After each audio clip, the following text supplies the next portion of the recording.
Hey everybody, I'm JJ, you're watching Reality Survival, and so today we're going to talk about decontamination procedures if you had to go outside during nuclear fallout. A lot of you guys had talked to me about, what do you wear when you go outside, how do you protect yourself, and that kind of thing. This video is talking about taking the stuff that we talked about in the what you wear video, and this is going to cover the basics on how to do decontamination so that you can get all those clothes off safely and then get back into your shelter.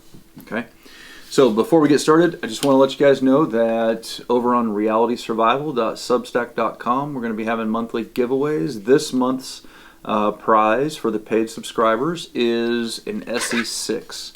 Now this is probably in like the top 3 all-around best survival knives out there. I think it's a fantastic blade, and I highly recommend it. We've got a 33% discount going on right now to sign up as a paid member, and we've only got like 68 paid members so far, so your chances of winning these monthly prizes is like 1 in 68. So that's pretty good. But you can also just sign up as a free subscriber, and that will let me email you the videos anytime they come out, because YouTube and all the nonsense with them, basically not putting our videos in people's feeds and everything, or unsubscribing people or whatever. So if you sign up at Substack, that'll just allow me to be able to communicate directly with you. That way we kind of take YouTube out of the loop. And I don't do a lot of spam or anything like that. Pretty much I'll do like a weekly roundup email that'll have like all the videos in it, and then whenever I push out a video, I'll like shoot like a little note in a thread or something like that with, hey, here's this video. Like super easy, nothing intrusive. I won't sell the list or anything like that to anybody also. So anyway, with that, let's get going. We've got like 11 or so items on this list. This is geared towards suburban somebody. Okay, suburban guy, he's sheltering in place. Let's say he's got your typical 2-story house with a basement, and he's got an attached garage, right? I can't make a video to cover everybody, right? So you're going to have to take the principles that we talk about here and apply them to your situation, because I don't know what your situations are. So I'm just going with kind of like the most common thing, around to try to best suit as many people as possible. So the first thing you want to do is, well, let's talk a little bit about first. You don't want to go outside if you don't have to. You want to shelter in place for at least 2 weeks. Okay, that is a key thing. But there are things that could happen that might force you to have to leave your shelter. And so if you got to deal with stuff, security issues, or to help somebody or whatever the case may be, then maybe you've got to. Maybe a fire started and you had to go out and fight a fire. Maybe who knows? I don't know. But you want to try to stay in your shelter. Okay, so that's kind of the caveat number 1. But if you do have to go outside, what you want to have is you want to establish a decontamination area in your home. Most people are going to probably use their garage. That would probably be the best thing for most folks. Second item on the list here is, by the book, effective decontamination generally takes 2 people, even if only one of them goes outside. I think the second person could probably get away with, likely just wearing a gas mask while they're assisting, because you just don't want to breathe in any dust that gets shaken up during that time frame. But they might also want to go ahead and put on a Tyvek suit. It's really kind of up to you. It depends on how dusty the main contaminated person looks, right? So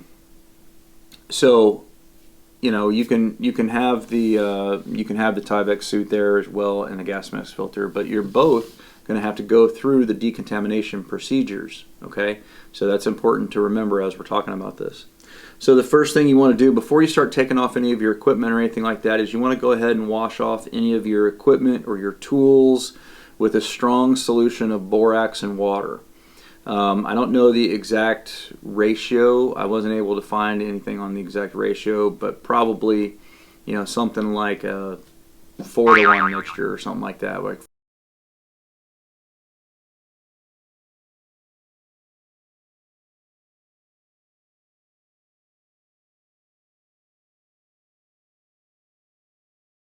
you want it to be a fairly stout mixture, okay?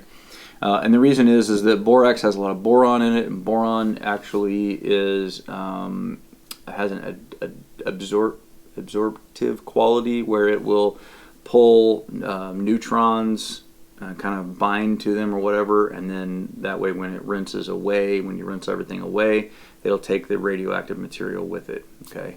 So borax, from what I've been able to ascertain, is probably the best solution for cleaning stuff that may have alpha and beta particles on it. Let's see.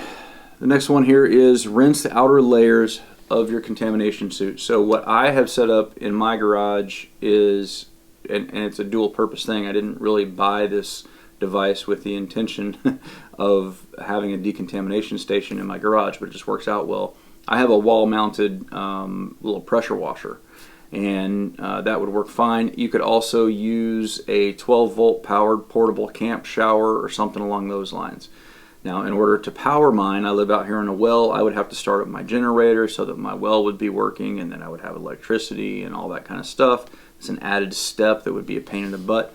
You could also do this, though, like I said, with just a little 12-volt camp shower kind of thing, and that would be just fine. It would work out just as well.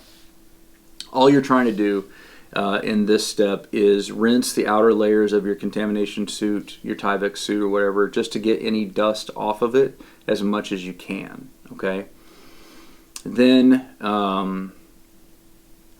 let's see, I'm going to lose my place here. If you don't have the ability to do any kind of a shower or anything like that, any kind of a water system to rinse it down, then you could also just use like a soft bristled, like a little hand brush, and just brush them off very gently. You know what I'm saying? Just because you're just trying to remove any of the dust that's on their suit, if there happens to be any. So that could work as well. It doesn't have to be super high tech or anything like that. The main thing is just don't use like a leaf blower or an air compressor or something like that, because then you're just going to be stirring up a whole bunch of dust in your garage. You just kind of want this dust to just fall to the ground and just kind of settle on the concrete so that you can easily clean it all up. Okay, so after rinsing or brushing, then you're going to start to remove your clothes slowly. So you're going to start with the outer layer gloves. Again, remember, you got 2 sets of gloves on, and you got 2 sets of clothes pretty much entirely. So you got the outer layer gloves, the Tyvek suit, and the Tyvek booties, and then you have an inner layer set of gloves, your inner clothing, and then your boots. Okay, so start with the outer layer gloves, then your hood, then peel down the top of your Tyvek suit towards your feet, then remove your boot covers, then step out of your boots. Remove the outer Tyvek suit, then remove your inner shirt, your inner pants, your underwear, your socks, leave the gas mask on, and leave the inner layer gloves on. Then you're going to take all the contaminated clothing and put that in a bag. Then you want to remove your gas mask. Then you want to remove the filters, place them in the contaminated bag, then remove your gloves, the outer layer gloves last, and put those in the bag as well. Then tie that bag up, and you can just set it outside, like in a trash can or whatever, outside your garage, so it's kind of out of the way someplace, not close to your shelter area.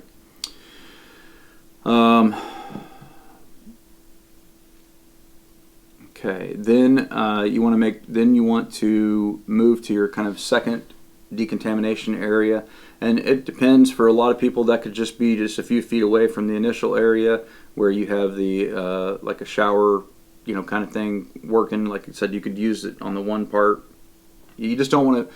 Main point here is that you're standing with bare feet. You don't want to be standing on the contamination that you brushed off from the suit. So move to a separate place, and then if you just take your portable shower and move it over to the other place, that's fine. Or if you have a functional bathroom, if you've got power in your house or whatever, then you could just go to a shower, right?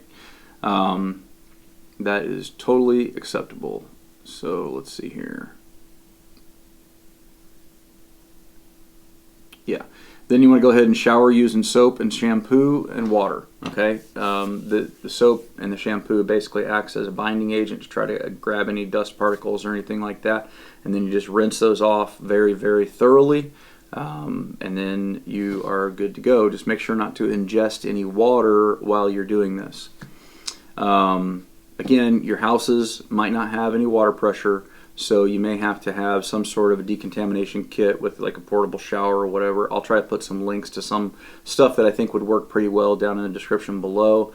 But there's a lot of different kinds of little, portable off-roading and overlanding showers and different things like that that would work off 12-volt power that would be just fine.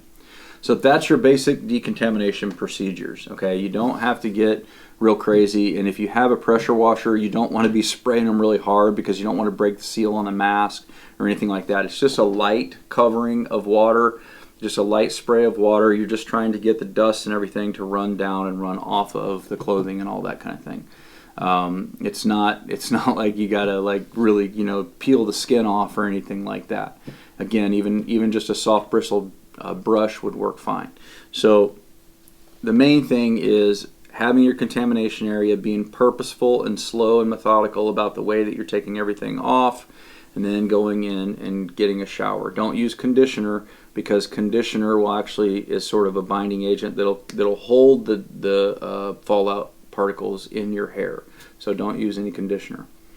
It really doesn't matter what kind of soap or anything like that. There's nothing real special involved. You don't have to use any bleach. Bleach, contrary to popular belief, is not used in nuclear decontamination or anything like that. Borax is about the only thing that I could find that was recommended, for cleaning up, tools and that kind of thing, even for scrubbing your floors and those kind of things, after the initial cleanup or whatever, or after the initial decontamination. So anyhow, I think that's pretty much it. If you guys have any questions, let me know. I'll do my best to answer. I'm not an expert in this. I'm not a biological or chemical warfare guy or anything like that. I've been through quite a lot of training with the military when it comes to this kind of stuff. So if those of you guys who are experts in this field, then feel free to chime in the comments and add in your thoughts and perspectives and all that kind of thing as well. I think that's pretty much it.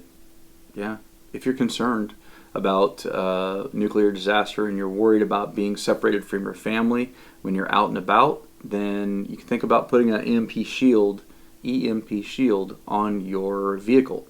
I think that's a really key thing, because a lot of people spend a lot of time away from work or away from home at their workplace, and if there was to be some sort of a detonation or something to happen, either a high altitude electromagnetic pulse or just an airburst nuclear detonation, and if you're within line of sight of where that detonation happens, you might easily survive, but your vehicle might not work.